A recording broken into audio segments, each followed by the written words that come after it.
Lanjut. Ya, Itu aja dah. Itu aja.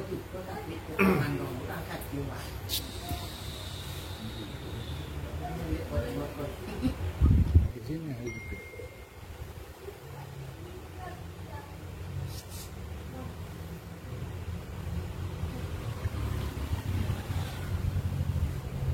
Bismillahirrahmanirrahim. Assalamualaikum warahmatullahi wabarakatuh. Waalaikumsalam warahmatullahi wabarakatuh. Innal hamdalillah nahmaduhu wa nasta'inuhu wa nastaghfiruh wa na'udzu billahi min shururi anfusina wa min sayyiati a'malina. Man yahdihillahu fala mudilla lahu wa man yudlilhu fala hadiya lahu. Asyhadu an la ilaha illallah wahdahu la syarika lahu wa asyhadu anna Muhammadan abduhu wa rasuluh sallallahu alaihi wa ala alihi wa sahbihi wa man tabi'ahum bi ihsanin ila yaumiddin.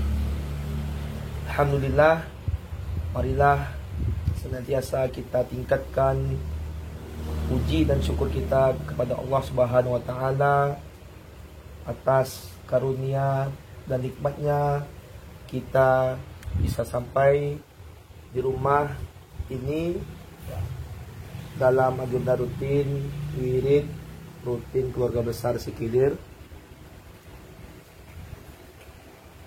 Alhamdulillah, marilah kita tingkatkan puji syukur kita kepada Allah Subhanahu wa taala yang telah memberikan kita nikmat dan kesehatan sehingga kita bisa melakukan amal ibadah hari ini dan bekerja melakukan rutinitas. Kirimkan untuk baginda Rasulullah SAW dengan mengucapkan Allahumma sholli ala sayyidina Muhammad wa ala ali sayyidina Muhammad. Terima kasih saya ucapkan kepada sanak dan saudara semuanya, ayah, abang, ida, umi, mama, mande, adik-adik, kemenakan yang sudah meluangkan waktu dan tenaganya sehingga bisa berkumpul pada acara wirid rutin kita malam hari ini. Dan juga marilah kita doakan semoga yang sedang di perjalanan sampai dengan selamat, dan yang tidak bisa hadir pada malam hari ini semoga bisa hadir di wirid berikutnya. Saya sebagai protokol mengucapkan terima kasih kepada Ahlul Bait yang sudah menyiapkan tempat dan juga hidangan yang sangat luar biasa. Pasti enak insyaallah. Terima kasih kami ucapkan kepada Ahlul Bait. Semoga acara kita pada malam hari ini berjalan dengan lancar dengan mengucapkan Bismillahirrahmanirrahim. Baiklah, langsung saja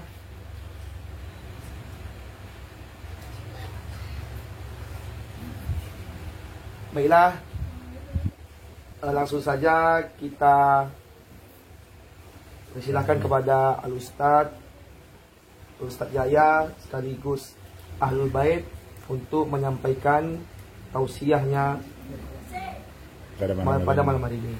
Kepada Al-Ustadz kita persilakan.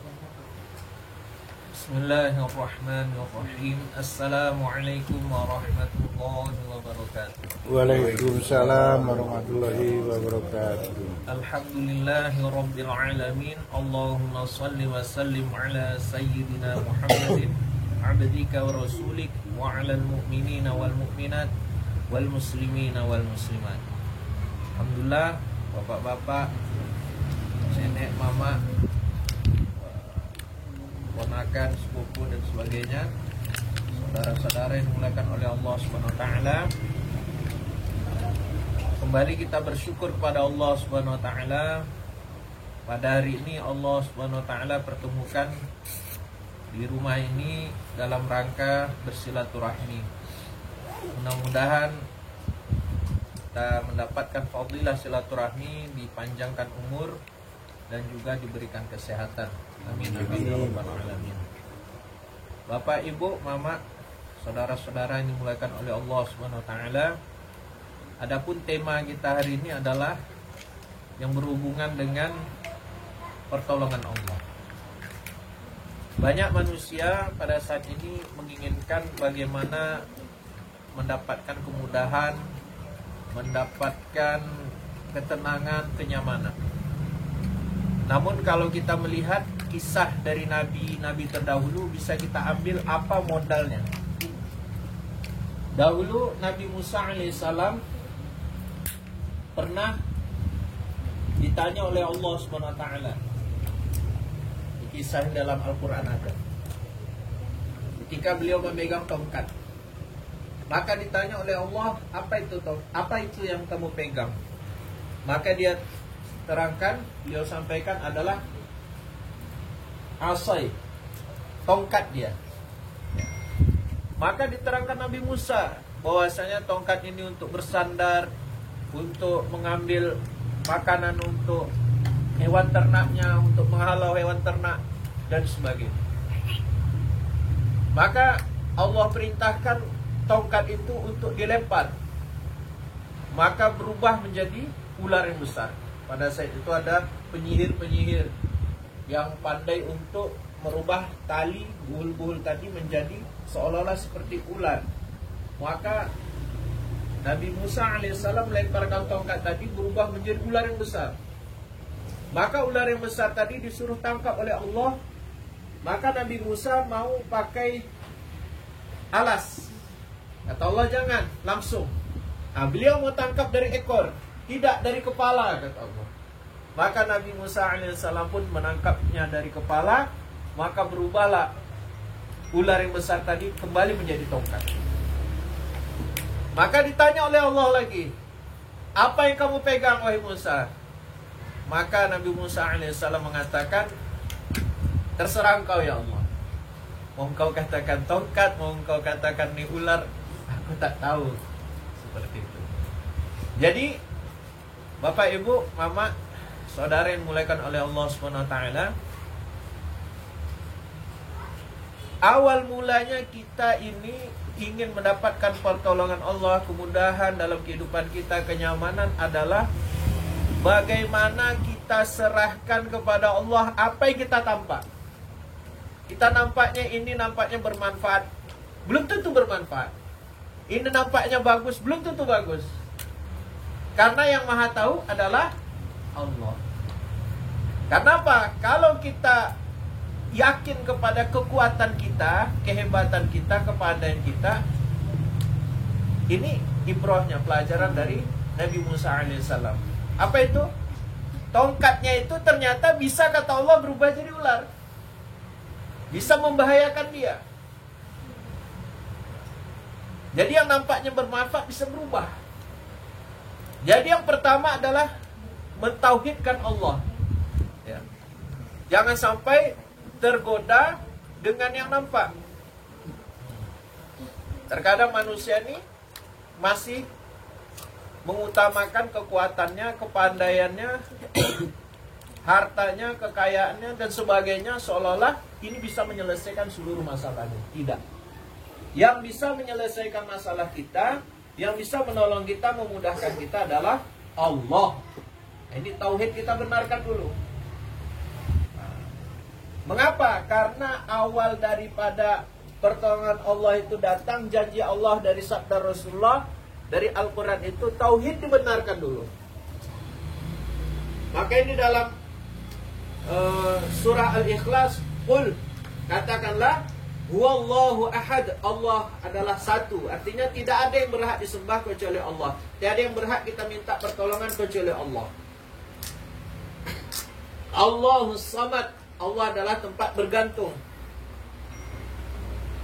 Semuanya berlaku terjadi atas kehendak Allah. Tidak bisa berlaku terjadi melainkan atas izin Allah Subhanahu wa taala. Kata Allah ini bermanfaat, bermanfaat. Kata Allah ini tidak bisa memberikan manfaat, tidak bisa memberikan manfaat.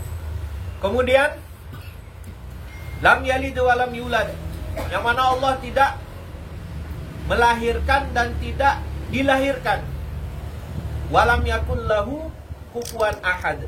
Dan tidak ada bagi Allah sekufu, artinya bandingan, yang bisa sehebat Allah satu pun. Maka kalau keyakinan kita sudah benar, ini karena dasar kita mengucapkan syahadat asyhadu alla ilaha illallah wa asyhadu anna muhammadar rasulullah. Aku bersaksi bahwasanya tiada Tuhan selain Allah dan Nabi Muhammad adalah utusan Allah. Barulah kita melihat apa janji-janji sabda-sabda Rasulullah SAW, yang mana nanti janji yang dikasih. Contoh di dalam hadis, idza hamma ahadukum bil amr falyarka' raka'atain. Jika kalian, salah seorang dari kalian mendapatkan suatu urusan atau perkara, ada masalah dalam kehidupan kita, maka hendaklah ia solat 2 rakaat. Kapan solat 2 rakaat kita bisa bermanfaat? Kapan doa kita ini mendapatkan pertolongan Allah? Ketika kita yakin yang menolong kita adalah Allah. Banyak sekarang kita yakin yang bisa menolong kita adalah orang lain. Ya.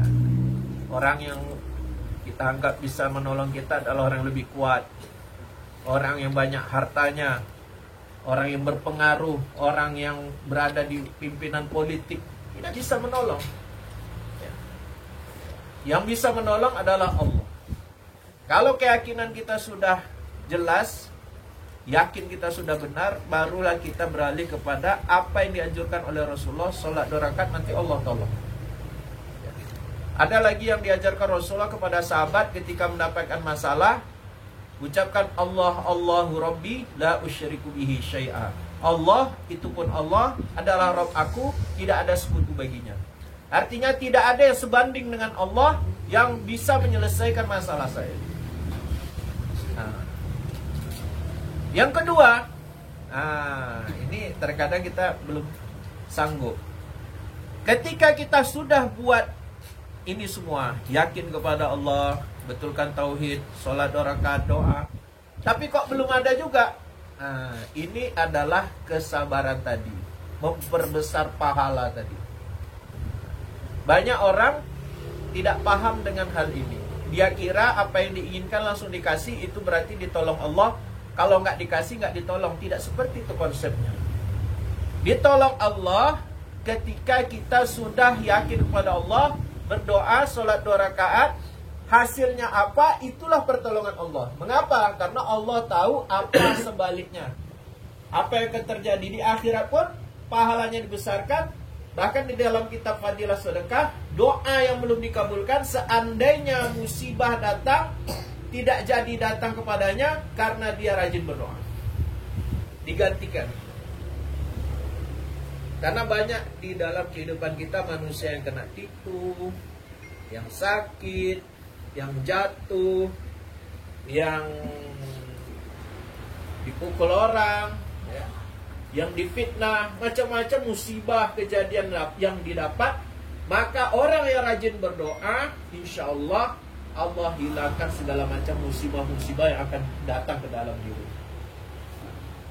Jadi mungkin satu doa yang kabul tadi ya, tapi kalau doanya tidak kabul, ya mungkin masih di lisan saja. Jadi latihan doa supaya kita fokus, kabul, diterima oleh Allah, ya tidak lebih daripada latihan sholat 2 rakaat kita di rumah.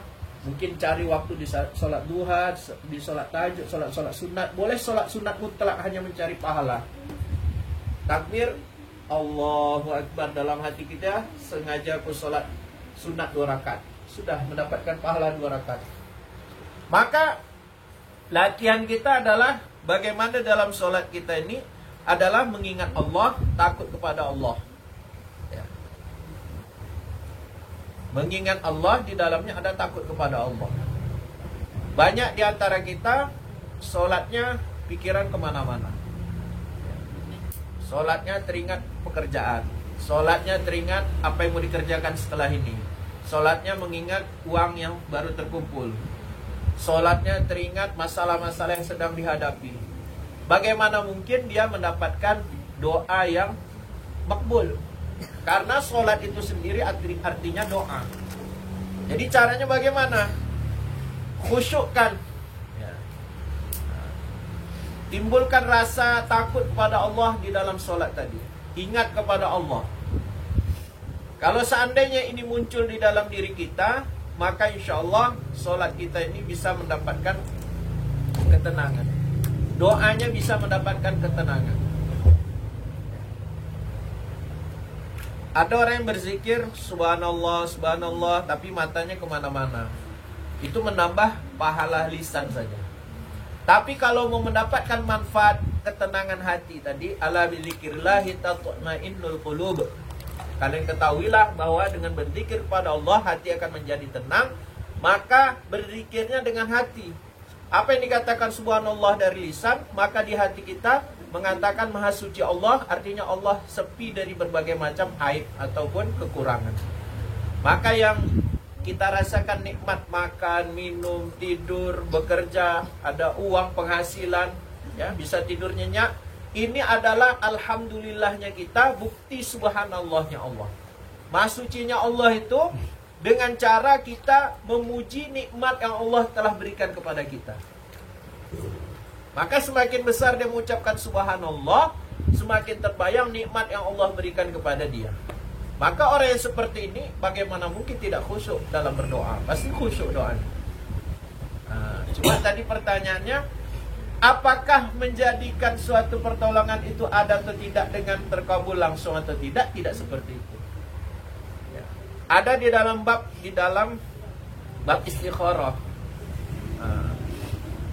Jadi diajarkan Rasulullah kalau memilih sesuatu itu baca doa Allahumma khirli wakhtarli. Sebelumnya solat hajat. Solat hajat itu bahasa lainnya adalah solat istikharah. Baik memilih antara dua hal atau mau melakukan sesuatu. Lakukan solat istikharah berkali-kali. Solat hajat 2 rakaat selesai doa. Solat lagi berkali-kali selesai doa. Sampai berkali-kali sampai letih.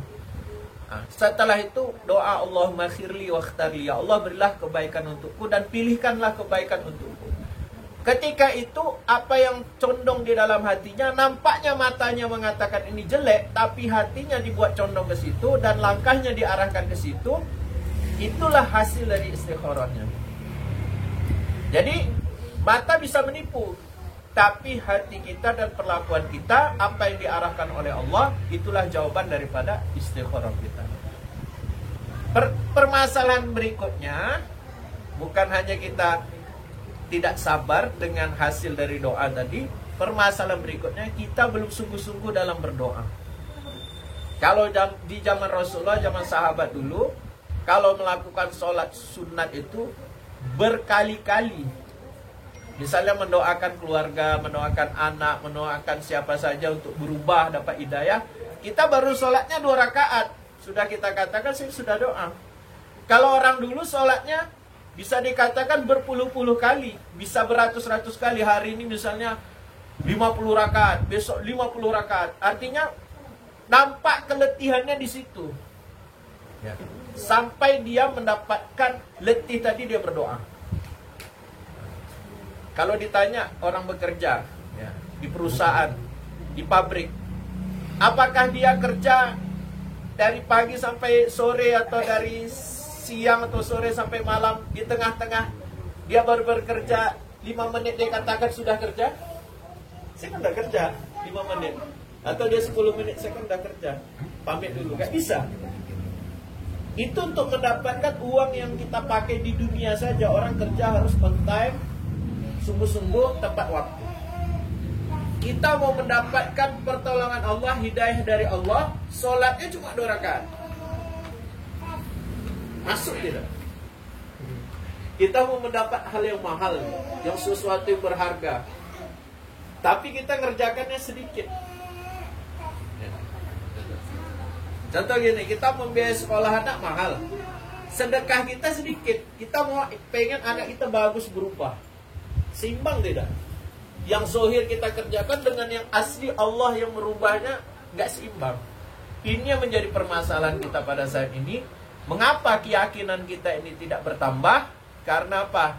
Karena kita belum sungguh-sungguh menuju keyakinan tadi. Tidaklah mungkin kita mendapatkan uang tadi bekerja dengan bermalas-malasan atau nggak sungguh-sungguh.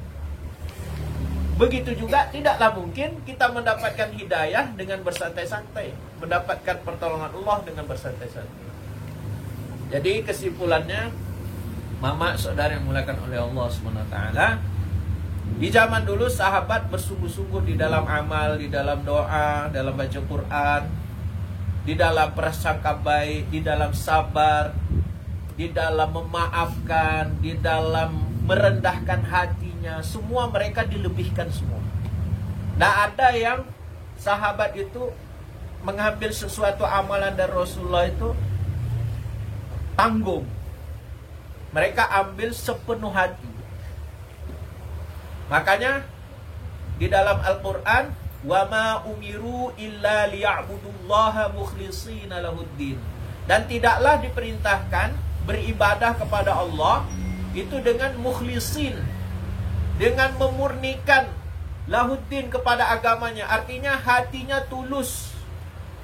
Berumah tangga kita harus tulus, mencari nafkah harus tulus, mendidik anak harus tulus, bekerja jual beli harus tulus. Jangan sampai ada bercampur di situ sesuatu hal yang menyebabkan keharaman atau Allah marah. Kita harus tulus semuanya.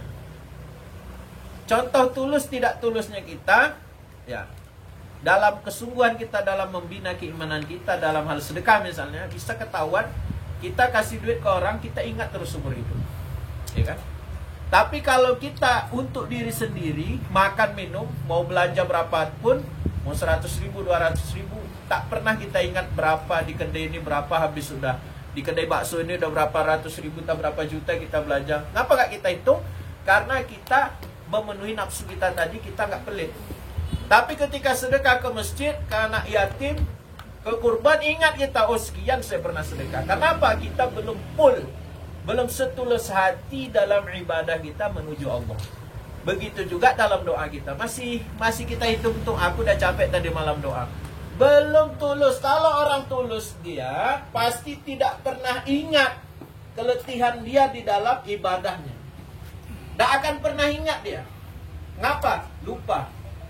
Kalau paling mudahnya orang, ini kotor-kotornya bahasanya, seorang yang BAB, buang air besar, pernah ingat tidak hari ini banyaknya, hari ini bentuknya, tidak pernah ada yang ingat. Kenapa? Betul-betul tulus. Tapi itu kan dalam hal yang tidak berhubungan dengan keimanan. Sekarang kita membalikkan permisalan bagaimana keimanan itu bisa terbentuk.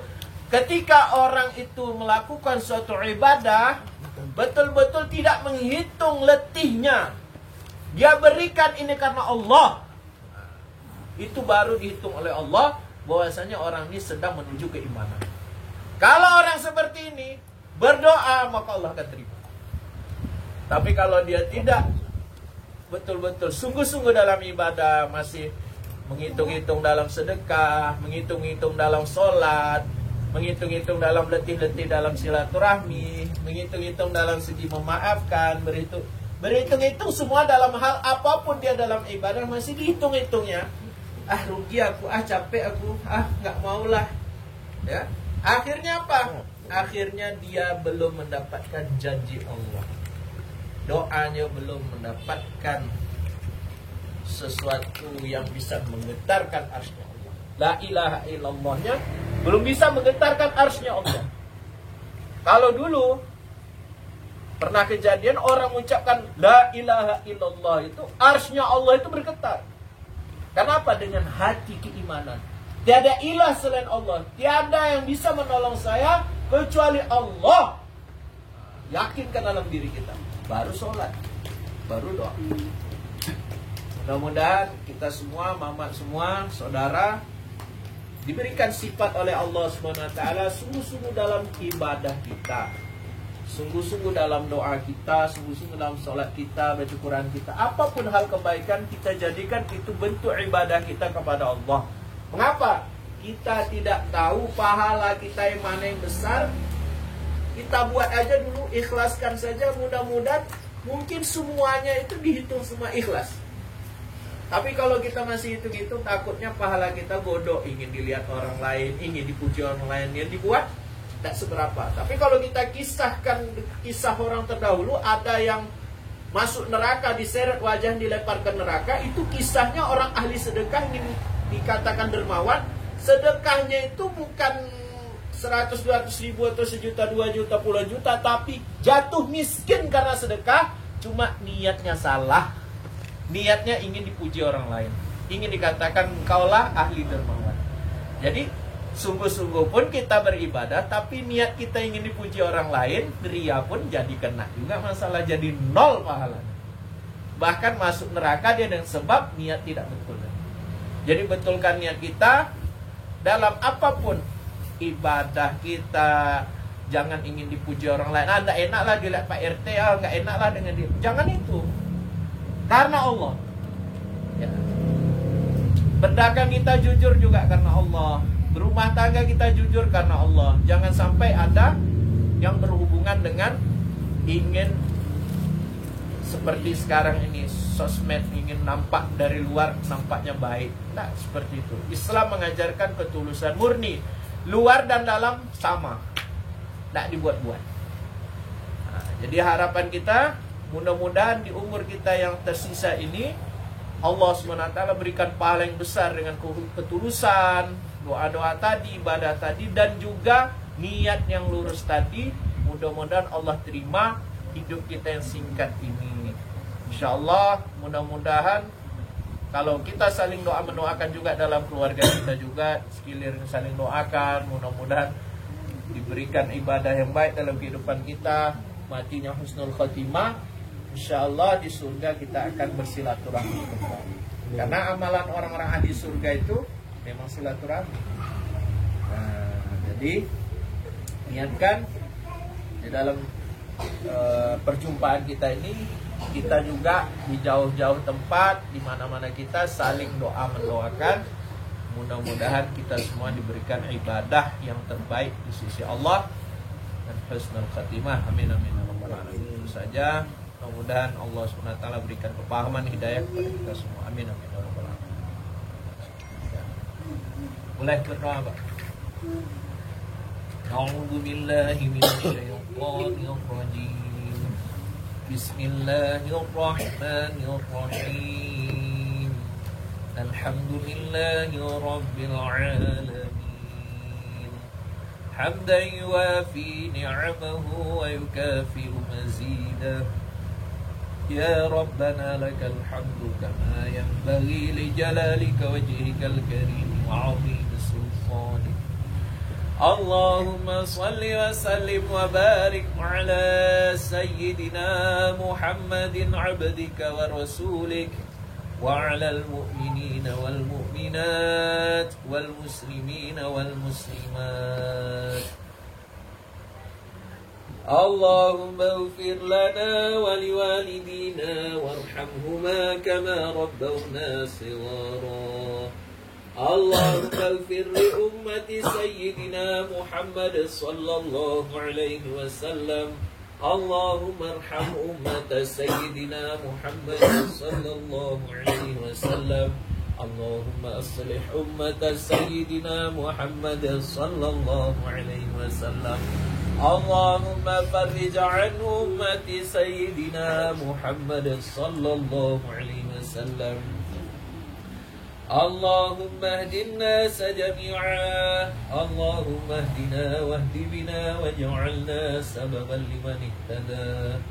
Ya awwal al-awwalin, ya akhir al-akhirin, ya dhal quwwati al-matin, ya rahim al-masakin, ya arhamar rahimin. أصلح لنا شأرنا كله ولا تكلنا إلى أنفسنا طرفة عين. يا غفار يا تواب يا أرحم الراحمين. ارحمنا يا الله. Ampunilah dosa-dosa kami ya Allah. Dosa-dosa yang kami lakukan secara terang-terangan maupun tersembunyi ya Allah. Dosa yang kami lakukan oleh lisan kami, mata kami, fikiran, otak kami, tangan kami, kaki kami ya Allah. Ya Allah ya Rahman Rahim, Kau lah bisa menjaga kami dari segala perbuatan dosa ya Allah. Nampakkanlah dosa itu dosa ya Allah, sehingga kami takut melakukannya, dan jauhkan kami dari perbuatan dosa ya Allah. Ya Allah, mudahkan kami dalam amal ibadah kami ya Allah.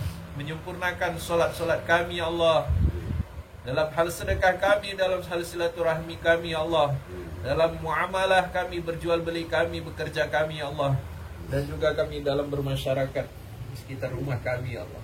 Ya Allah, tanpa pertolongan-Mu dan kekuatan-Mu kami tidak bisa berbuat baik ya Allah. Satu kebaikan pun kami tak dapat melakukan kecuali atas izin Kau ya Allah. Ya Allah, penuhkanlah kebaikan dalam diri kami ya Allah. Ya Allah ya Rahmanur Rahim, ampunlah dosa-dosa ibu bapak kami ya Allah. Dosa-dosa ibu bapak kami, baik orang tua kami yang telah tiada maupun yang masih hidup ya Allah. Bagi orang tua kami yang telah tiada ya Allah, apakan kuburnya ya Allah. Terimalah amal ibadahnya ya Allah.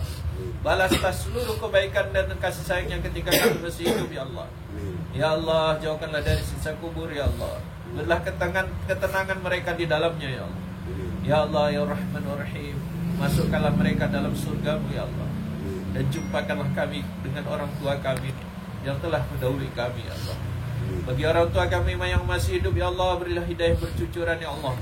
Dekatkanlah dengan masjid, dengan amal-amal soleh, majelis ilmu, dengan Al-Quran, dengan ulama ya Allah.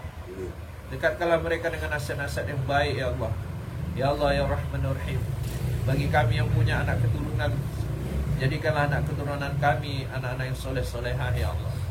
Jauhkanlah daripada fitnah dunia ini ya Allah, yang menyebabkan lalai dalam ibadah ataupun tidak berbakti kepada kedua orang tuanya. Jadikanlah akhlak yang mulia dalam diri kami sebagai contoh orang tua kepada anak-anaknya, dan itu menjadi hal yang baik pula dalam kehidupan anak kami seterusnya ya Allah. Ya Allah ya Rahmanur Rahim, bimbinglah kami ya Allah dalam kehidupan kami yang singkat ini ya Allah.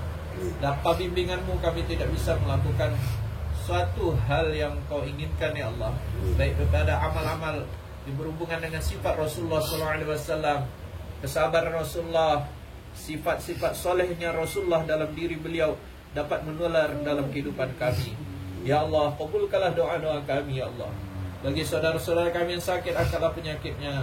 Bagi saudara-saudara kami yang terlilit hutang, selesaikanlah hutang-hutangnya. Bagi saudara-saudara kami yang bertikai, damaikanlah ya Allah. Ya Allah, bagi saudara kami ada hajat sampai sekarang terpendam dalam hatinya ya Allah. Kau alamul ghuyub, Kau mengetahui perkara yang gaib. Kabulkanlah apa yang menjadi hajat-hajat saudara-saudara kami ya Allah. Hajat-hajat yang Kau ridhai ya Allah, kabulkanlah ya Allah. Ya Allah, kabulkanlah doa-doa kami ya Allah. Rabbana hab lana min azwajina wa dhurriyyatina qurrata a'yun waj'alna lil muttaqina imama. Rabbana zalamna anfusana wa illam taghfir lana wa tarhamna lanakunanna minal khasirin. Rabbana atina fid dunya hasanatan wa fil akhirati hasanatan wa qina adzaban nar. Subhana rabbika rabbil izzati amma yasifun wa salamun alal mursalin walhamdulillahi rabbil alamin. Taqabbalallahu minkum Taqabbalallahu karim.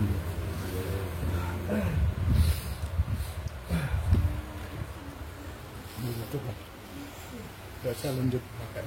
Alhamdulillah, terima kasih kita ucapkan kepada Al-Ustaz yang telah menyampaikan tausiahnya, tausiah yang sangat dalam. Semoga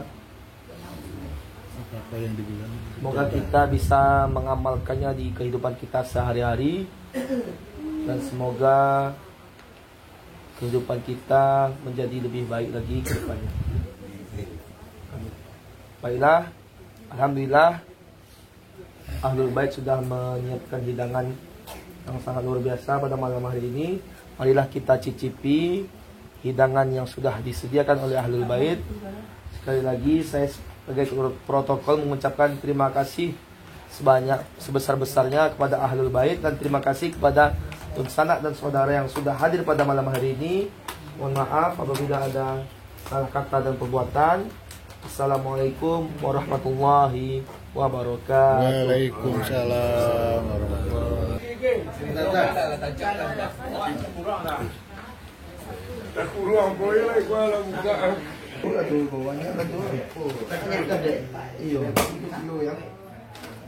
Nado banyak di kedai dah. Itu mahal ini. Laporan kopi pakai laser tu bang. Tembak. Iya, di kamera. Aduh, cuci tangan.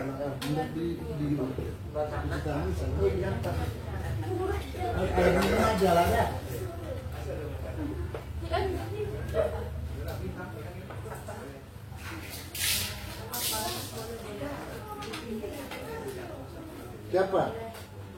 Boleh sendok. Makan. Ya sendok.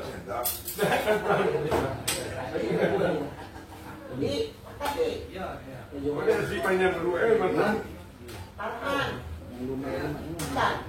Apa? Yang lunak manuan tu yang lunak apa? Yang kare dia ni. Umur di jalan yang keliu. Sendok. Iya. Tangan aja. Pergi dengan. Nah, siapa tuh yang sakit? Jangan makan kayak pura-pura.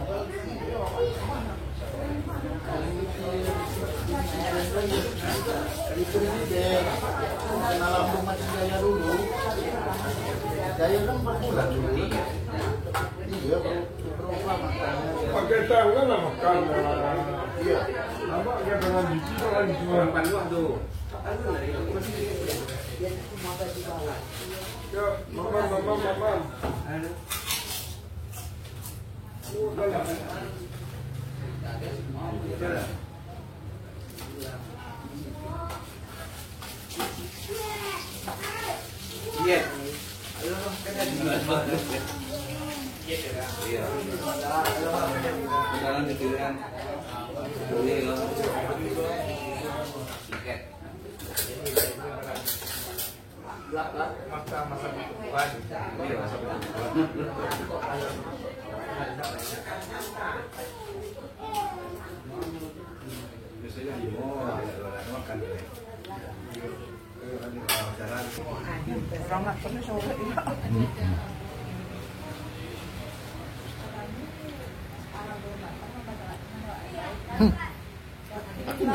Enggak, ngapain? Udah berapa hari?